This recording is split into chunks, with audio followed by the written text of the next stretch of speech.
Hey everyone, welcome back to Corporate Decoder, the place where we decode the secrets hidden in plain sight within these massive corporate filings. You know, the ones that usually put people to sleep. Well, we're here to make them exciting and profitable. And today we're looking at One World Products Inc., a company that seems to be making some pretty interesting moves. Alright, so One World Products Inc. is back with a new filing, and it looks like they've been busy on July 11th of 2025.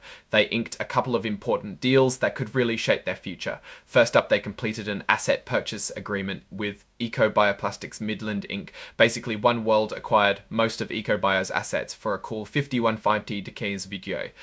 One World acquired most of Eco-Bio's assets for a cool $51,520,000. This is a significant move because it suggests they are expanding their operations or perhaps moving into a new area within the plastics industry. It's always interesting to see companies grow by acquiring other businesses because it can bring new technologies, talent, and market share. But that's not all on the same day, July 11th. They also brought in a key player for their operations. They signed an executive employment agreement with Fukuji Sotomi to be the chief operating officer of a subsidiary called MBIE LLC.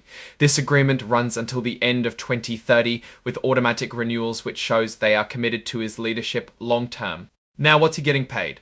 Well, Mr. Satomi will be earning an annual salary of $25,000. That's a solid number for a COO, and it shows the company is willing to invest in experienced leadership to drive their business forward. And to top it off, he's also eligible for an annual bonus if the company hits certain financial targets, like profit goals. This is a smart move by the company because it aligns Mr. Satomi's success directly with the company's performance. If the company does well, he does well, which is exactly what you want from your top executives.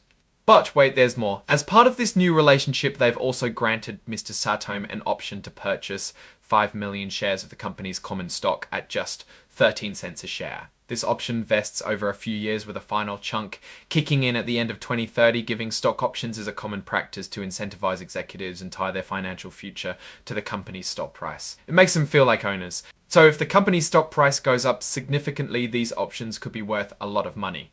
It's a way to motivate him to not just manage the company, but to actively grow its value.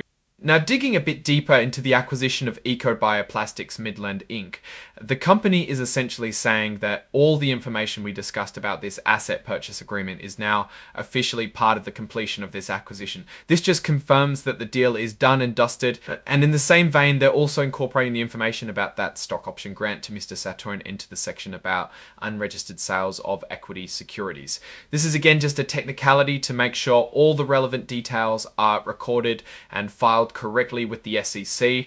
Moving on to item 701, they've also issued a press release on July 15th to announce this Eco-Bio acquisition. This is their way of making sure that everyone is informed about this important development. They're trying to be transparent and get the word out about their expansion, which is a good sign for public companies. Now, they do add a little legal disclaimer here saying that just because they release this information doesn't mean it's the most important thing in the world. They're basically saying, hey, we're telling you this, but it's just a summary, and you should look at all our other filings for the full picture. It's standard legal stuff to protect themselves. Finally, under item 9.01, they're filing the exhibits related to these agreements. This is where you'd find the actual legal documents like the asset purchase agreement and the employment agreement if you wanted to read all the nitty-gritty details. They've also included interactive data files, which is pretty cool for making financial information more accessible. So what does all this mean for One World Products Inc.? Well, they are definitely in an acquisitive and growth-oriented phase. They've spent $500,000 to bring in new assets, which could mean new products, new customers, or new technology. They're also investing heavily in leadership by bringing in a COO with a good salary and stock options. This suggests they have a clear plan for operational improvement and long-term value creation. The stock option grant to Mr. Satomi at such a low price could indicate the company believes its stock is significantly undervalued and has a lot of room to grow. However, there are always risks. Acquiring another company can be complex, and there's always the chance that the integration won't go as smoothly as planned. Also, the success of the new COO will heavily depend on the strategic direction of the company and the market's reaction to their products. We don't see any direct financial statements in this specific filing, but the scale of these agreements suggests a company that's making bold moves. The real test will be how well these acquired assets and the new leadership translate into future revenue and profitability. We'll be keeping a close eye on their next financial reports to see if these strategic decisions pay off. That's our deep dive into One World Products Inc.'s latest moves.